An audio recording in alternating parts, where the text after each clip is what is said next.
Hi guys, welcome to Ace Edu and Travel Consult YouTube page. I'm super excited to be here as usual. So today what we're going to be looking at is just understanding what it is to have proof of funds. Yes, proof of funds, you heard me right. It's one of the most frequent questions that we always have. Like, oh, how can I prove my fund? You know, we just always have these questions, and it always comes in varying degrees. Like, everybody has the way in which they ask these questions, and so this is what we really want to tackle today.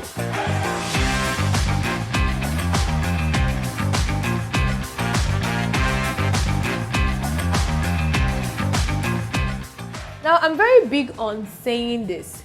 When you're traveling abroad, you need to treat your travel like a project, because it really is a project. So that means you have to have everything in place. You don't want to have any issues in the future, and this is the reason why having the right information is super duper important. Now, proof of funds, right? We're going to focus today on Canada. What are the ways in which you can prove funds? Okay, so I'm going to go to the Canadian website, and we're going to take a look at the proof of financial support. All right, so on the list, the first thing you have is proof of a Canadian bank account in your name if you've transferred money to Canada. What this means is maybe you have a family member in Canada or something like that, or maybe you are a Canadian citizen or a permanent resident, right?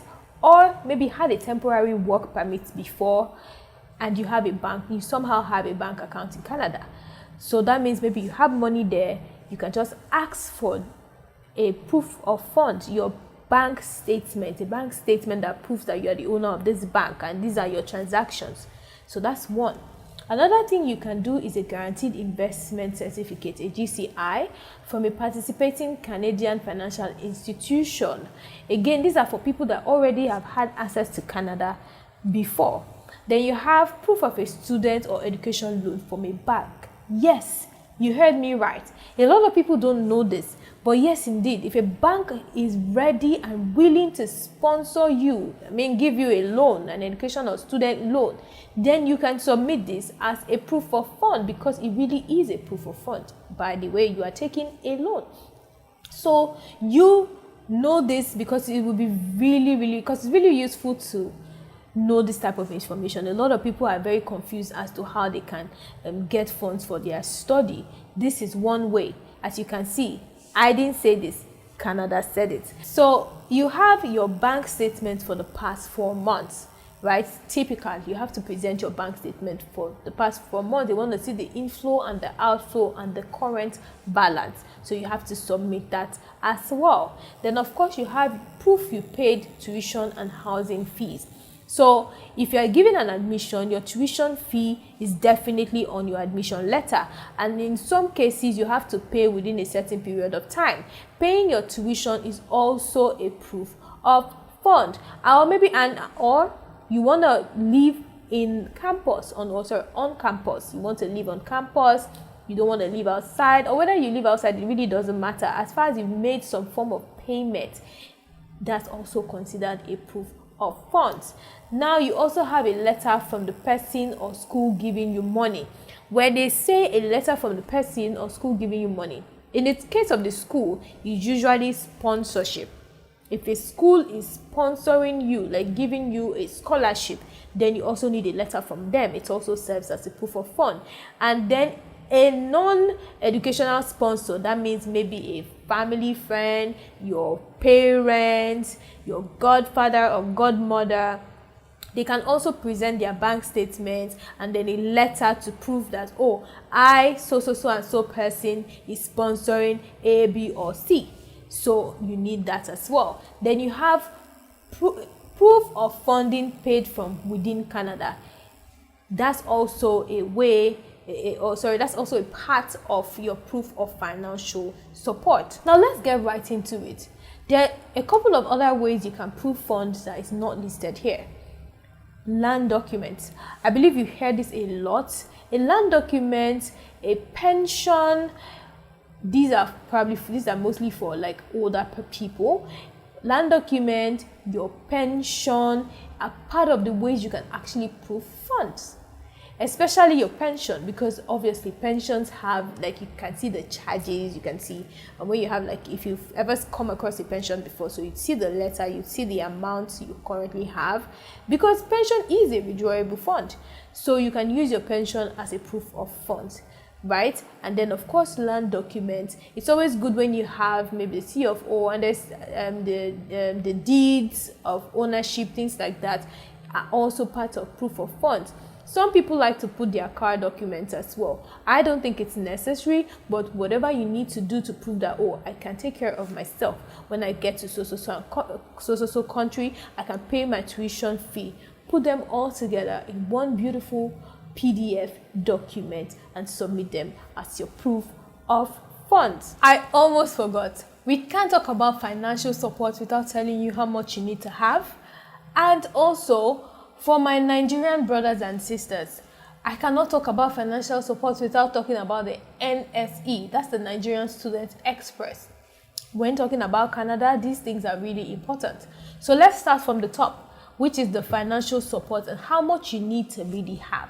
It's really straightforward and very, very simple. When you are presenting financial documents, there are certain amounts that these visa officers are looking out for. You need to have 3 things, right? 3 things. The first one is your tuition fee in full. The second one is your living expenses. And the third one is miscellaneous. That's something extra. Your tuition fee. Let's assume you are going to a college like Seneca College. Seneca will charge you somewhere around 14 to 15,000 Canadian dollars for a year. So if you are going for a BSE, or no, let's even leave the BSc guys alone. Let's focus on our postgraduate brothers and sisters. If you're going for a graduate certificate program, that means you have to have 14,000 Canadian dollars in your bank account. That's a full year's fee. Then there is also living expenses. Seneca is in Ontario. Ontario is typically considered an expensive area.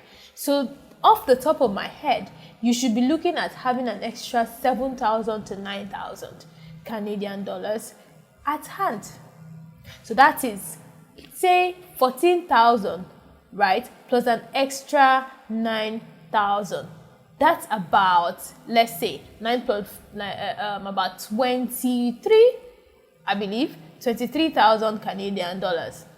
And then something a little extra can be like 1,500 Canadian dollars. So we are looking at the range of 24,500 and 25,000 Canadian dollars to be in your bank account. Do you see that now? That's how it is calculated. So that's what you should have as a student that is going to Seneca College. If you're going to a college like Regina, or university like Regina University, their tuition fee is 18,000. But the living expenses is lower because it's not an expensive place to stay. As far as you're not staying in the hostel, because if you're staying in the hostel, that should be about like 9,000 Canadian dollars. But if you're staying outside, maybe like a shared apartment or something like that, you might just be needing maybe a 5,000 extra. So that would be 18 times 5. That would give you like 23,000 Canadian dollars. And of course, our little extra 1,500, which would be 24,500. That is how your financial support is calculated. That's the amount you need to show that you have. Now, let's talk about the Nigerian Student Express. So somewhere in 2020 or sometime in 2020, there was a conversation on the huge denial that was faced between 2019 and 2020. A lot of students across Nigeria were denied their visas for absolutely sometimes no reason. Well, that's just the honest truth. And so our government and the Canadian government came up with something, the Nigerian Student Express. So this is not new for the Canadian government because they have something like this for the Asian countries. People from India, the Philippines, China, they already have this in place. What's this?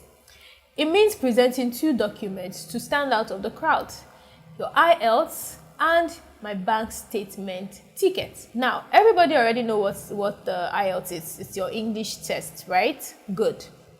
But my bank statement ticket is a number. It's like a ticket number that's given to you by your bank. It is the easiest form to prove your financial support.